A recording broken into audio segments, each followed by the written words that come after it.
ஆயுத எழுத்து நீட்சிக்கு அன்போடு வரவேற்கின்றோம் நேர்களே. பொது வாழ்வில் இருப்பவர்களுக்கு கூடுதல் சகிப்புத்தன்மை வேண்டும். தமிழகத்திலிருந்து மட்டும் ஏன் இத்தனை அவதூறு வழக்குகள் வருகின்றன?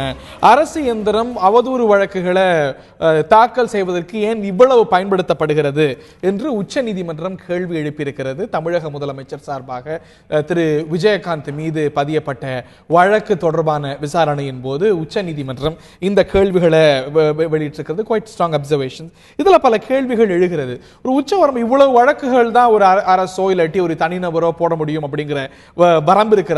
அதீதமாக தமிழகத்திலிருந்து வழக்குகள் பதியப்படுகிறதா? இந்த வழக்குகள் பதிவதே துஷ்பிரயோகமா? இன்னும் பல கேள்விகள் எழுகின்றன. அவதூறு வழக்குகள் துஷ்பிரயோகமாகிறதா? இதற்கான அளவுகோல் என்ன? அதை நிர்ணயிப்பது எது? இன்னும் பல கேள்விகள் எழுகின்றன. விவாதிக்கலாம். இந்த நிகழ்ச்சியில நம்முடைய பங்கேற்கிறார்கள் அதிமுகவுடைய செய்தி தொடர்பாளர் திருமதி நிர்மலா பெரியசாமி மற்றும் மூத்த வழக்கறிஞர் சுதா ராமலிங்கம் அவர்கள். இருவரையும் இந்த நிகழ்ச்சிக்கு அன்போடு வரவேற்கின்றோம். சுதா அவர்கள்ட்ட இருந்து தான் ஆரம்பிக்கணும்னு நினைக்கிறேன். உச்ச நீதிமன்றம் இந்த கேள்வியை எழுப்பியிருக்கிறது. தமிழகத்திலிருந்து ஏன் இத்தனை அவதூறு வழக்குகள் வருகிறது, துஷ்பிரயோகமாகிறதாங்கிற துணியில கேள்விகள் எல்லாம் எழும்பி இருக்கிறது. எப்படி ஒரு தனி மனிதருக்கு அவதூறுக்கு எதிரான உரிமை இருக்கிறதோ அதே போன்ற ஒரு உரிமை அரசுக்கும் இருக்கத்தானே செய்கிறது. அதுக்கு ஏதேனும் ஒரு உச்ச வரம்போ இல்லை இவ்வளவு அதிகம் இவ்வளவு குறைவு அப்படின்னு எப்படி நம்ம நிர்ணயிக்க முடியும்? பொதுவாகவே நமக்கு ஒன்று தெரிஞ்சுக்கணும். பொது வாழ்வில் இருக்கிறவர்களுக்கு பொறுமை அதிகம் தேவை. நம்ம ஒரு ஜனநாயக நாட்டில் இருக்கோம். ஜனநாயக நாட்டில் அதுவும் நமக்கு கருத்துரிமை பேச்சுரிமை நம்முடைய அடிப்படை உரிமையாக கூறப்பட்டிருக்கிறது. ஸோ நம்முடைய ஃபண்டமெண்டல் ரைட்டை பாதுகாக்கக்கூடிய வகையில் தான் அரசாங்கம் செயல்பட வேண்டுமே ஒழிய அதை அடக்குவதற்காகவும் ஒடுக்குவதற்காகவும் அரசாங்கம் செயல்படக்கூடாது.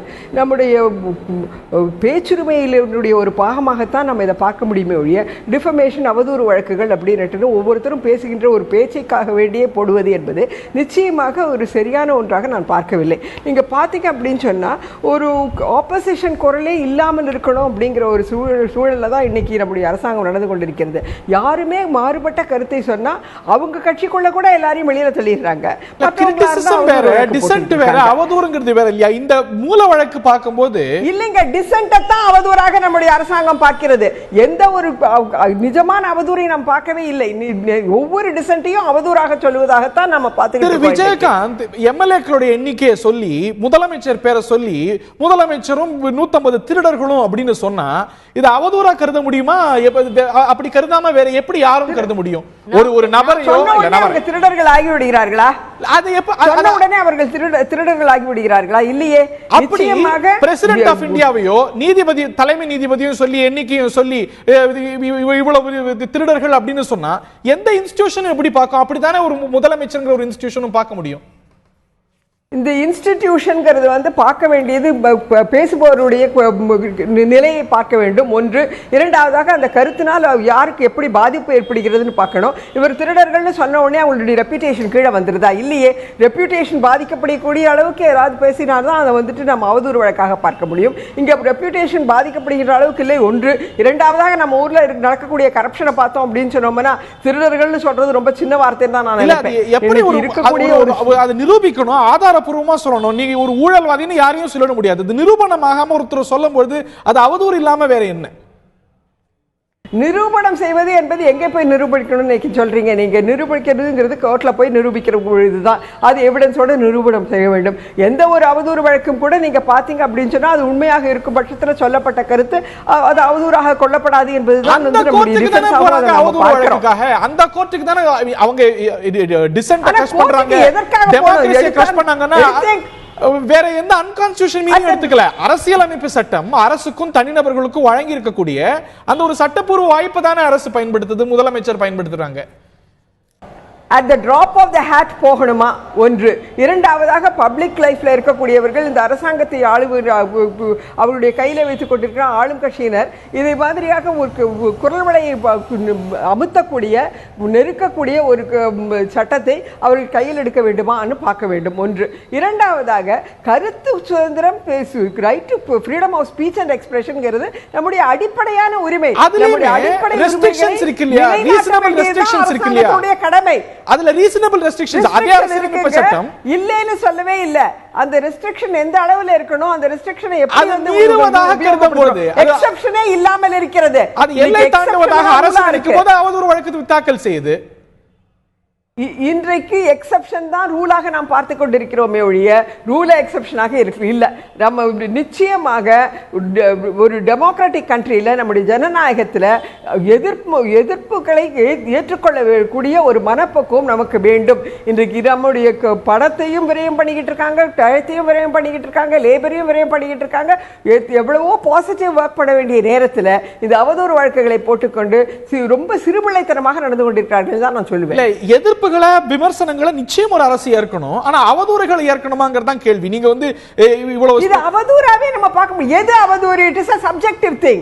You can't say இதுதான் அவதூறு, இது அவதூறு அல்ல நீங்க சொல்லவே முடியாது. சொல்வீங்களா இல்ல உங்களை யாராவது சொன்னாது நீங்க வந்து ஆஃபென்சிவா எடுத்துக்க மாட்டீங்களா? அதே போல தான ஒரு இந்தி நிச்சயமாக நான் ஆஃபென்சிவா எடுத்துக்க மாட்டேங்க.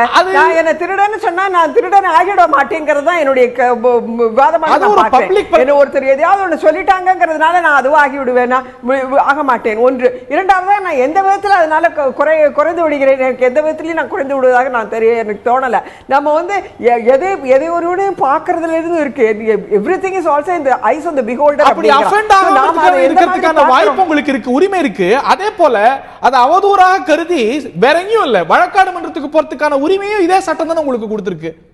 அப்படி யாராவது வழக்காடு மன்றத்தில் சீரியஸாக எத்தனையோ எடுத்துக்கொண்டு போக வேண்டியது இருக்கிறது. வழக்காடு மன்றத்துக்கு எவ்வளவோ வேலைகள் இருக்கின்ற வழக்காடு மன்றத்தில் எனக்கு இன்ஃப்ராஸ்ட்ரக்சர் இல்ல, வழக்காடு மன்றத்தில் வேண்டிய நீதிபதிகள் இல்ல, அங்க எத்தனையோ இல்லாமல் இருக்கும் பொழுது, முக்கியமான வழக்குகளை எடுப்பதற்கே நேரம் இல்லாமல் அங்க கவிச்சு கொண்டிருக்கும் பொழுது இந்த மாதிரியான சில்லியான வழக்குகளை கொண்டு போய் தாக்கல் செய்து கொண்டு வழக்காடு மன்றங்களுடைய நேரங்களையும் விரயமாக்கி கொண்டிருக்கிறார்கள் தான் என்னுடைய கருத்தாக நான் பார்க்கிறேன். ஓகே, இதுல இன்னொரு கேள்வி எழுது, ஏன் இத்தனை வேற எந்த மாநிலத்திலும் இல்லாத அளவுக்கு ஏன் இத்தனை வழக்குகள் அப்படிங்கிற ஒரு முக்கியமான கேள்வியை உச்சநீதிமன்றம் எழுப்புது. ஒரு அப்சர்வேஷன் தான். இன்னும் இந்த ஒரு வழக்கை மூல வழக்கை இன்னும் பல கட்டங்களை கடக்க வேண்டியிருக்கிறது. திருமதி நிர்மலா அவர்களுடைய கருத்தை கேட்கிறோம். இந்தியா முழுக்க இருக்கக்கூடிய ஒரு கலாச்சாரம் தான் அரசியல். ஒரு சூடான அரசியல் கலாச்சாரங்கிறது எல்லா இடத்துலையும் இருக்கிறது. மற்ற எந்த மாநிலத்திலையும் பயன்படாத அளவுக்கு ஒரு அரசு எந்திரம் பயன்பட்டு அவதூறு வழக்குகள் கட்சிகள் மேல பத்திரிகைகள் மேல சுமத்தப்படுமானா இந்த ஒரு உச்சநீதிமன்றத்துடைய இந்த ஒரு கேள்வியில முகாந்திரம் இருப்பதா நீங்க கருதுறீங்க? அதாவது உச்சநீதிமன்றம் விமர்சனம் தான் செய்திருக்கிறது. செப்டம்பர் 21 இன்னும் கடந்த ஒரு 3 வாரங்கள் கழித்து நமது அரசு தாக்கல் செய்ய போகிற பதில் நடவடிக்கை இருக்கு பாருங்க, தக்க ஒரு பதிலடி கொடுப்பார்கள் மாண்புமிகு அம்மா அவர்களின் அரசு. கண்டிப்பாக நிச்சயமாக இதற்கு ஒரு தக்க பதிலடி கொடுப்பார்கள். உங்களுக்கு தெரியும் இதுல என்னன்னு கேட்டீங்கன்னா, ஜனநாயக மாண்புகள் கெட்டு போய்விட்டதாக எல்லோரும் பேசுறது உண்மையிலேயே எனக்கு ஆச்சரியமா இருக்கு. ஜனநாயக மாண்புகள் இந்த சகிப்புத்தன்மையற்ற அப்படின்னு சொல்றதும் ரொம்ப ஆச்சரியமா இருக்கு. அந்த சகிப்புத்தன்மைங்கிறதுக்கு எல்லைக்கோடு என்ன? திருப்பூர் பொதுக்கூட்டத்தில் மே 6ஆம் தேதி அன்னைக்கு விஜயகாந்த் அவர்கள் என்ன பேசினார் தெரியுமா? உச்ச நீதிமன்ற நீதிபதிகளையும் சேர்த்து விலைக்கு வாங்கிவிட்டார் அம்மையார்னு பேசினார். அப்போ உச்ச நீதிமன்ற நீதிபதிகளும் விலைக்கு போறவங்களா? அதை நீதிமன்றமும் நீதிபதிகளும் ஏற்றுக்கொள்வார்களா? அதே போல நாகர்கோயில்ல தேர்தல் சமயத்துல தான் ஒரு வழக்கறிஞர் ஒரு நீதிமன்றத்துக்குள்ளேயே வழக்கறிஞர்களை அடிச்சார். அவதூறு வழக்குகள் போடணும் அப்படின்னா அரசியல் மேடைகள்ல பேசக்கூடிய ஒரு நிமிஷம், ஏன் எந்த இடத்துல சகிப்புத்தன்மை இல்லாத ஒரு சகிப்புத்தன்மை இல்லைன்னு சொல்றீங்களே, இதெல்லாம் வந்து ஏற்றுக்கொள்ளக்கூடியதான் நீங்க சொல்லுங்க. குழந்தை இல்லை, இவருக்கு குழந்தை இல்லாதவர், குழந்தை இல்லாததுனாலதான் ஆண்களை வந்து அவங்களுக்கு மதிக்க தெரியல. என்ன ஒரு தவறான பேச்சு, ஒரு பெண் பேசக்கூடிய பேச்சா? எது வேணாலும் அதே மாதிரி அப்போதைய காங்கிரஸ் தலைவர் இளங்கோவன் அவர்கள் பிரதம மந்திரி வந்து முதல்வரை சந்தித்ததற்கு என்ன ஒரு கேவலமான ஒரு கமெண்ட், ஒரு விமர்சனம் வைத்தார்.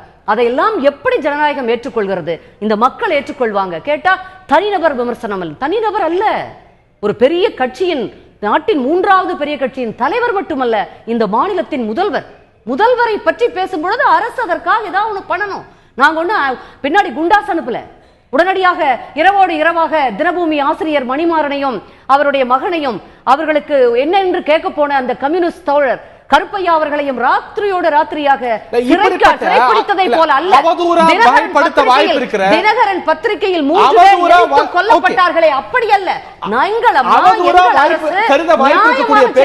அதிமுக மேடைகள்ல உங்களுடைய பத்திரிகைகள்ல ஒரு நாளும்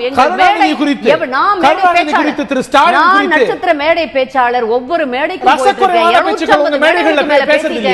ஒரு இடத்தில் கூட கண்ணிய குறைவாக ஒருவரும் பேசி நான் கேட்டதில்லை. ஒரு அன்பார்லிமெண்டரியாக பேசி நான் கேட்டதே கிடையாது. மக்களுடைய பார்வைக்கு விட்டுறேன். இல்ல சகிப்புத்தன்மைனா எவ்வளவு தூரம் மிஸ்டர் ஹரி, அதுக்கு என்ன எல்லைக்கோடு? இப்ப சிறைத்துறை இருக்கு, சிறை அதிகாரிகள் அந்த ஒரு வரக்கூடிய அந்த சிறையில இருக்கக்கூடியவர்கள் எல்லாம் ஒரு ரொம்ப சகிப்புத்தன்மையோட நடத்திட்டு இருப்பாங்க. போலீஸ்ல மற்ற மாநிலங்கள்ல எதிர்க்கட்சிகள் தூண்டுதலோ, எதிர்க்கட்சிகள் எல்லாம் எதிரி கட்சிகளாக இல்லை, எதிர்க்கட்சிகள் எல்லாம் எதிரி கட்சிகளாக இல்லை.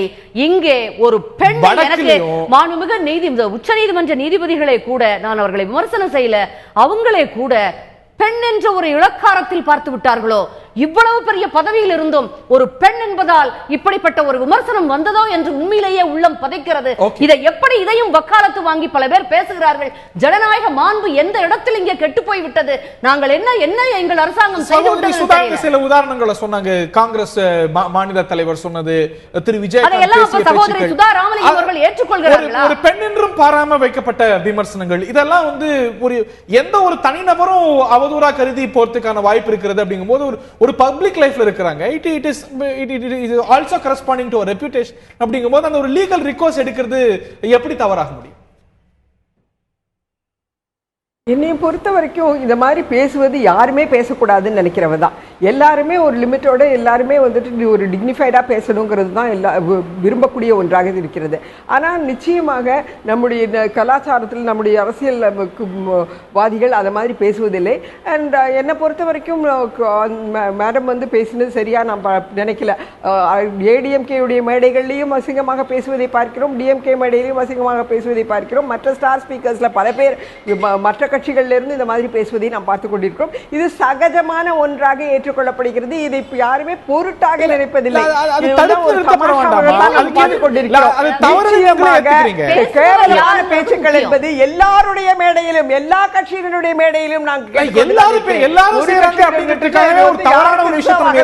நிச்சயமாக ஏடிஎம்கே மேடையிலும், டிஎம்டிகே மேடையிலும், காங்கிரஸ் மேடையிலும், டிஎம்கே மேடையிலும், எல்லார் மேடையிலும் கேவலமான பேச்சுக்கள்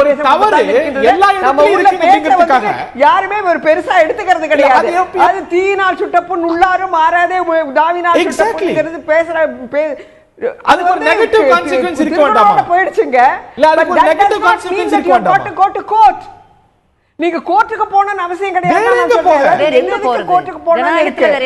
தேவையற்ற ஒன்று. இதை உதாசீனப்படுத்துங்கள், இதை பெருசுப்படுத்த வேண்டிய இல்ல. கோடாலியை கொண்டு கட் பண்ண வேண்டியது ஒன்று கிடையாது. நெகத்திலேயே கிள்ளி போட முடியுமான்னு பார்க்கணும். இல்லைன்னா இக்னோர் பண்ணுங்க. நீங்க இக்னோர் பண்ணீங்கன்னா இந்த மாதிரியான விவாதங்களே வராது, இதுக்கான நேரங்களே செலவிடப்பட மாட்டாது. இல்லை, ஒரு கண்ணத்தை காட்டினா இன்னொரு கண்ணத்துல அறையலாங்க அப்படிங்கிறது ஒரு நல்ல எண்ணமா இருக்கலாம். அப்படிப்பட்ட ஒரு சூழ்நிலை இருந்து அது கேட்டார் ஒரு சமுதாய சூழல் இருக்கணும்ல. இன்னைக்கு ஒருத்தர் அவதூறா பேசிக்கிட்டே இருப்பாங்க, அதை சகிச்சுக்கிட்டு பொறுத்துக்கிட்டு போயிட்டே இருக்கணும் அப்படின்னா அது சரியா இருக்குமா? அவங்களை எதிர்த்து எல்லாருமே பண்ணிக்கிட்டே இருக்கணும்ல நினைச்சுக்கிட்டு இருக்கோம். எதிர்ப்பே வரக்கூடாதுன்னு நினைக்கிறோம். எதிரா பேசினா உடனே வந்துட்டு அவதூறு நினைக்கிறதும் கூட நம்முடைய இருக்கு. நம்ம இந்த நாட்டுல என்னைய பொறுத்த வரைக்கும் எல்லாருமே ஒரே ஒரு அம்மா தான் இருக்காங்க, ஒரே ஒரு சகோதரி தான் இருக்காங்கிற மாதிரி ஆக்கிட்டு இருக்கு. இது ஒரு ஜனநாயகம் இங்க இருப்பதாக தெரியவில்லை. எதிர்கட்சிகள் அசம்பிளிக்குள்ள இருக்கிறது கிடையாது. அவங்க எப்ப பாரு வெளியில தள்ளப்படுகிறார்கள். யார் பேச்சும் கேட்கப்படுவதில்லை. இந்த நாட்டினுடைய சாபமாக இன்னைக்கு இருக்கு. யார் ஆளும் கட்சியாக இருந்தாலும் சரி, அவங்களுடைய குரல் மாத்திரம் தான் கேட்டுட்டு இருக்கணும். எதிர்கட்சியினுடைய குரல் கேட்கவே கூடாது. கேட்டால் உடனடியாக அது எப்படி கிள்ளி விட முடியுமோ அதுக்காக நம்ம கொடாலி எடுத்து வெட்ட முடியுமோ அதான் பண்ணிக்கிட்டு இருக்காங்கிறது நம்ம யதார்த்தமான உண்மை. இன்னொரு தரப்புக்கு நீதிமன்றத்துக்கு போய் நான் பேசியது அவதூறு இல்ல, அது ஒருவேளை அதுல முகாந்திரமா மெரிட் சொல்லுன்னா அவங்களுக்கு நிரூபிக்கிறதுக்கான வாய்ப்பும் சேர்த்தே இருக்கு இல்லையா? நிச்சயமாக நீதிமன்றத்தில் முக்கால்வாசி கேசஸ் இதெல்லாம் கடைசி வரைக்கும் போறதே இல்லைங்க. லாஜிக்கல் எண்டுக்கு ஏதாவது வருதா?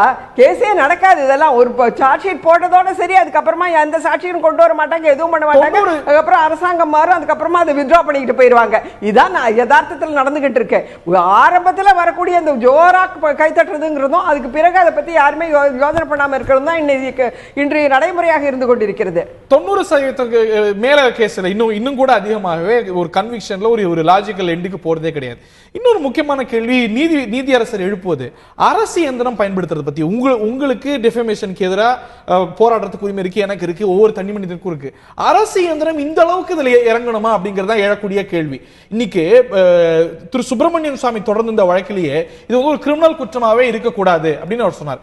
இருக்கலாம் அப்படின்னு சொல்லுது. ஆனா ஒரு அரசு பொறுப்புல இருக்கிறவர், ஒரு பப்ளிக் ப்ராசிக்யூட்டர் அரசு இயந்திரத்தை பயன்படுத்துறது குறித்த வரையறைகளை உச்ச நீதிமன்றம் நிர்ணயிக்குது.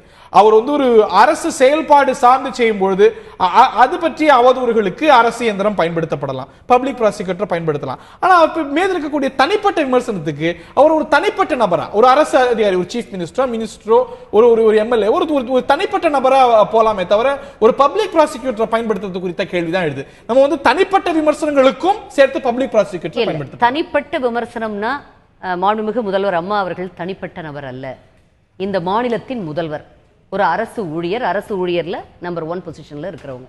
அம்மாவை பாதுகாக்க அரசு வழக்கறிஞர்கள் அரசாங்கம் சார்பாக நான் புரிஞ்சுக்கிறேன். திரு விஜயகாந்த் அவங்களோட எம்எல்ஏக்கள் எண்ணிக்கை, அமைச்சர்கள் எண்ணிக்கை எல்லாம் குறித்து இந்த கருத்தை சொல்றாரு. நாகர்கோயில்ல நீதிமன்றத்துக்குள்ளே வழக்கறிஞர், அரசு வழக்கறிஞரை அடிச்சிருக்காரு.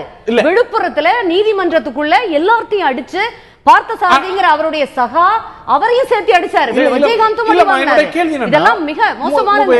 யாரோ 2 பேரு முதலமைச்சருடைய சகோதரி அப்படின்னு சொல்றாங்க. அது அவங்களுடைய அவங்க பப்ளிக் இமேஜ் தாக்கத்தை ஏற்படுத்தக்கூடியது, பாதிக்கக்கூடியது.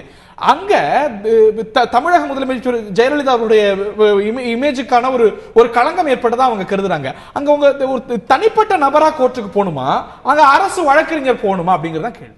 அரசு வழக்கறிஞர் போனா என்ன தவறுன்னு எனக்கு தெரியல. ஒரு அரசு முதல்வருக்கு ஒரு தலைமை வகிக்கக்கூடிய ஒரு முதலமைச்சரை தப்பா பேசுறாங்க. அவங்க தனிப்பட்ட ஒரு நபரை பேசல. இல்ல நீங்க முதல்வரை பேசுவத எப்படி ஒரு அரசு இயந்திரம், அரசு வழக்கறிஞர்கள் போராடுது. ஒரு முதலமைச்சரா செயல்பாட விமர்சிக்கும் போது ஒரு பப்ளிக் ப்ராசிக்யூட்டர் அரசு தரப்பு வழக்கறிஞர் போலாம். அவங்க முதல்வர் எப்பவும் 24 hours முதல்வர். கோர்ட் சொல்லுது, பாருங்க தீர்ப்பு சொல்லுது, உங்களுடைய அபிஷியல் டிஸ்சார்ஜ் நீங்க சரிங்களா, உங்களுடைய அரசு அலுவலர்கள் செய்யும்போது இது சார்ந்த பணிகள் சார்ந்த அவதூறு பரப்பப்படும் பொழுது பப்ளிக் ப்ராசிக்யூட்டர் போகலாம். ஆனா தனிப்பட்ட வகையில உங்களுக்கு ஒரு அவதூறு நிகழும் பொழுது நீங்க தனிநபரா போகணும் அப்படின்னு சொல்லுது. ஆனா பல சமயங்கள்ல தனிப்பட்ட விமர்சனங்களுக்கும் அரசு இயந்திரம் பயன்படுத்தப்படுகிறது பண்ணிட்டு இருக்க முடியாதுங்க ஹரி. முதல்வரை தீர்ப்பு இல்ல, வெறும் விமர்சனம் இல்ல. நீங்க சொல்வது இன்றைய அப்சர்வேஷன். ஏற்கனவே சுப்பிரமணியன் சாமி தொடர்ந்த வழக்குல ஒரு விரிவான தீர்ப்பை வழங்கியிருக்கு. அந்த தீர்ப்புல என்ன சொல்லுது, தனிப்பட்ட விமர்சனங்கள், உங்கள் மீது வைக்கப்படக்கூடிய தனிப்பட்ட அவதூறுகளுக்கு நீங்க தனிநபரா கோர்ட்டுக்கு போகலாம். இங்க பாருங்க, தனிப்பட்ட விமர்சனம், சகிப்புத்தன்மை, இதெல்லாம் எந்த வரையறை? இப்ப 125 வழக்கறிஞர்கள் இப்ப உங்களுக்கு அங்கீகாரத்தை ரத்து பண்ணாங்க. எதுக்காக ரத்து பண்ணாங்க? நம்ம நீதிமன்றம் இந்திய பார் கவுன்சில வற்புறுத்தி, அதாவது ஒரு வலியுறுத்தி, அவர்களுடைய நடவடிக்கை சரியில்லை, பாடி லாங்குவேஜ் சரியா இருக்கணும், அவர்களுடைய ஒரு தனிப்பட்ட வழக்கு எல்லாமே சரியா இருக்கணும்னு நினைச்சு அவங்க அந்த அங்கீகாரத்தை ரத்து பண்ணாங்க. இப்ப அது ரிவோக் ஆயிடுச்சு, அது வேற விஷயம். அவருடைய போராட்டத்துக்கு பிறகு ரிவோக் ஆயிருக்கு. என்னத்தை வலியுறுத்துறாங்க நீதிபதிகள்? நீதிமன்றம் எதை வலியுறுத்துகிறது? பின்னால் ஒரு 10 வருஷம் கழிச்சு இந்த நீதிபதிகள்லாம் இந்த வழக்கறிஞர்கள்லாம் நீதிபதியாக போறாங்க. அடுத்த 10 வருஷத்துல நீதிபதியாக போறாங்க. அப்ப அவங்களுக்குன்னு ஒரு கான்டக்ட் ஆஃப் கோட், அது கோட் ஆஃப் கான்டக்ட் இருக்கணும், ஒழுக்கங்கள் இருக்கணும், இப்படி பேசணும், இப்படி இது மாதிரி எதிர்பார்க்கும் பொழுது எப்படி பப்ளிக் லைஃப்ல மட்டும் சட்ட உரிமை சட்டத்தால, அரசியலமைப்பு சட்டத்தால கொடுக்கப்பட்டிருக்கிறது. எதுக்கு ஒரு பப்ளிக் ப்ராசிக்யூட்டர் அரசு இயந்திரத்தை பயன்படுத்தணும், எதுக்கு தனிப்பட்ட நபரா போகணுங்கிறதுல ஒரு கேட்டகரைசேஷன் வேண்டாமா? இருக்கும். அதாவது ஏன் பே பண்ண கூடாது? இப்ப பண்றதுல என்ன தவறுன்னு எனக்கு தெரியல. சுப்பிரமணியம் சுவாமி சொல்லி இருக்கலாம், இனிமேல் அது உச்ச நீதிமன்றம் சொல்லி இருந்தா இனிமேல் அதை ஒரு வழக்கத்துக்கு கொண்டு வருவாங்களா இருக்கும். இது வரைக்கும் அப்படி ஒண்ணு இல்லையே, அதுல என்ன தவறு? சுதாவுடைய இறுதியான கருத்து கேட்க விரும்புறேன். இது எது அவதூறு, எது தனிப்பட்ட விமர்சனம், இதெல்லாம் ஒரு கிரே ஏரியாஸ் நிறைய இருக்கக்கூடிய ஒரு விஷயம் இல்லையா? எது அதிகம், எவ்வளவு வழக்குகள் அதிகம், எவ்வளவு வழக்கு குறைவு, இதெல்லாம் நம்ம ஒரு ஒட்டுமொத்தமா ஒரு கன்க்ளூஷனுக்கு அதிகமா பயன்படுத்தப்படுது, அதீதமா பயன்படுத்தப்படுது அப்படின்னு ஒரு வரையறையை எப்படி நிர்ணயிக்கிறது? நிச்சயமாக இது வந்து ரொம்ப கிரே ஏரியா இருக்கக்கூடியது, ஒரு சப்ஜெக்டிவான ஒரு சப்ஜெக்ட் கூட. இது வந்து தனிப்பட்ட ஒரு இது கருத்தாக இதில் வந்து இதுதான் இப்படி இருக்கணும், அது இப்படி இருந்தால் இது வந்து தனிப்பட்ட ஒன்று, மற்றதென்றால் அது பொதுவான ஒரு கருத்து அப்படின்லாம் சொல்லக்கூடிய அளவுக்கு வாட்டர் டைட் கம்பார்ட்மெண்டலிசம் பண்ண முடியாத ஒரு சூழ்நிலையில தான் இந்த அவதூறு வழக்குகளுடைய நிலைகளே இருக்கின்றன. அதனால தான் வந்து இதெல்லாம் அவதூறு இல்லைன்னுட்டுன்னு சொல்ல முடியாது, கேட்டகரைஸ் பண்ண முடியாது, டிஃபைன் பண்ண முடியாது. ஆனால் பிராடாக நம்ம பார்க்கும் பொழுது யாரொரு இது பாதிக்கக்கூடிய அளவில் அவங்களுடைய ரெப்யூட்டேஷன் கீழே வரக்கூடிய அளவில் இருந்ததுனா தான் அதுக்கு வந்து நம்ம அவதூறு வழக்காக பார்க்க முடியும். அதை விட நம்ம பார்க்க வேண்டியது என்ன அப்படின்னு சொன்னா, பொதுவாக அரசாங்கத்தினுடைய வேலை நம்முடைய மக்களுடைய உரிமைகளை பாதுகாப்பது. மக்களுடைய உரிமைகளை பாதுகாப்பது என்று சொல்லும் பொழுது right to speech and expression fundamental right. அப்போ என்னுடைய பேச்சுரிமை கருத்துரிமையும் ஃபண்டமெண்டலான ரைட்டாக இருக்கும் பொழுது அதை காப்பது தான் அரசாங்கத்தினுடைய கடமை. அதை மீறுகின்றார்கள் மக்கள் என்று சொல்லும் பொழுது அவருடைய குரல் வலையை நிப்பாட்டுவதை விட அவர்களுக்கு ஒரு அட்வைஸ் கொடுக்கலாம், அவருடன் ஒரு டயலாக் போகலாம்.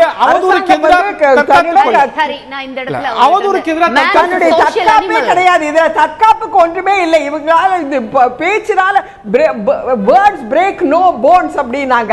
It's not going to break anybody's bones. I don't think government should feel so bad. It need not be. அவரவர் உணர்வு சம்பந்தப்பட்டது சகோதரிக்கு வந்து தெரியணும். அது அவரவருக்கு உணர்வு சம்பந்தப்பட்டது. Man is after all a social animal. நம்மளுடைய உரிமைகள் எல்லாருக்கும் ஒரு வரைமுறை உண்டு. எல்லா உரிமை, பேச்சுரிமையா இருக்கட்டும், எழுத்துரிமையா இருக்கட்டும், எதை வேணாலும் எல்லாரும் செய்ய முடியாது. இருவேறு கருத்துக்கள் இருக்கு. You can both agree to disagree. எனக்கு ஒன்று இல்ல நேரம் இல்ல. இல்ல நான் இது ஒன்று மட்டும் சொல்லி முடிச்சிடுறேன். ரொம்ப சுருக்கமா, பெண்ணாக செல்வி மாயாவதி அவர்களுக்கு உத்தரப்பிரதேசத்துல இப்போ ஒரு பேட் கமெண்ட் விமர்சனம் வந்தது. நாடே பொங்கி எழுந்தது. அம்மா கூட அத ரொம்ப வலியுறுத்துறாங்க. அவ்வளவு தூரம் அதுக்கு ஆவேசமாக அம்மா உண்மையிலேயே அது வலியுறுத்துறாங்க. ஏன் தமிழ்நாட்டில் மட்டும் எங்கள் அம்மாவுக்கு மட்டும் ஜனநாயக முறைப்படி ஜனநாயக மாண்பு இதை விட எப்படி காப்பாத்துறது? அம்மா ஒரு தேவையில்லாத ஒரு விமர்சனத்தை யார் மேலாவது வச்சிருக்காங்களா? தேவையில்லாத ஒரு பேச்சு இருக்கா? ஏன் எங்கள் அம்மாவை பற்றி மட்டும் எப்படி பேசுகிறார்கள்? அதைத்தான் நான் திரும்ப பத்தி எவ்வளவு மோசமா பேசினாங்க. இந்த தருணத்தில் நிகழ்ச்சி நிறைவேறி சோனியா காந்தியை பத்தி அவ்வளவு மோசமா பேசியிருக்காங்க. தவறா ஒன்றும் சொல்லலையே. என்ன தவறா பேசினாங்க? இப்போ நிறைய சொல்லியிருக்காங்க. இந்த தருணத்தில் நிகழ்ச்சியை நிறைவே செய்தாக வேண்டும். இதுல வந்து இருவேறு பார்வைகள் இருக்கவே செய்கின்றன. இது அதீதமாக பயன்படுத்தப்படுது, இது அரசாங்கத்துடைய ஒரு பிரதான பணியாக இருக்கிறதோ அப்படிங்கிற விமர்சனம் வைக்கப்படுகிறது. மாறாக ஒரு அவதூறு அப்படின்னு பரப்பப்படும் பொழுது அதை தற்காத்து கொள்ள எப்படி தனி மனிதர்களுக்கு உரிமை இருக்கிறதோ அதே போல முதலமைச்சருக்கோ அமைச்சருக்கோ ஒரு அரசு இயந்திரத்துக்கோ அரசுக்கோ இருக்கிறது. இது ஒரு சட்டப்பூர்வமான உரிமையை பயன்படுத்தப்படுது அப்படிங்கிற இன்னொரு பார்வையும் இருக்கிறது. இது ஒரு அவதூறு வழக்குகள், அதனது வரையறைகள், இது குறித்த பல்வேறு வழக்குகள் சமீபத்தில் கூட உச்ச நீதிமன்றத்தில் நடைபெற்றிருக்கிறது. இம்முறை இந்த ஒரு வழக்கு, அவதூறு வழக்கு சார்ந்த விஷயத்தில் ஒரு அப்சர்வேஷனை நீதிமன்றம் வைத்திருக்கிறது. இன்னும் இந்த வழக்கே பல கட்டம் நகர வேண்டியிருக்கிறது. ஒரு தொடர்ந்து கொண்டிருக்கக்கூடிய ஒரு விவாதம். சுதாராமலிங்கம் அவர்கள் சொன்னது போல இதில் நிறைய குழப்பங்களும் கிரே ஏரியாஸும் இருக்கக்கூடிய ஒரு இனம் அப்படிங்கிறது மறுக்க முடியாது. நிகழ்ச்சியில் பங்கு கொண்ட விருந்தினர்கள் இதுவரைக்கும் நன்றி. ஒரு பொது வாழ்வில் எப்படி வந்து விமர்சனத்தை வைக்கும் பொழுது அப்போ பொறுத்துக் கொள்வதில் வந்து பொறுமை இருக்கணுமோ அதே போல வைப்பதிலையும் வந்து ஒரு பொறுப்புணர்வும் ஒரு ரிஸ்டென்ட்டும் இருப்பதும் அவசியமான ஒரு விஷயமாகவே நாம் பார்க்க வேண்டியிருக்கிறது. இந்த நிகழ்ச்சியில் பங்கு கொண்ட விருந்தினர்கள் இதுவரைக்கும் பார்த்த நேயர்களுக்கும் நன்றி. இன்னொரு நிகழ்ச்சியில் சந்திப்போம். வணக்கம்.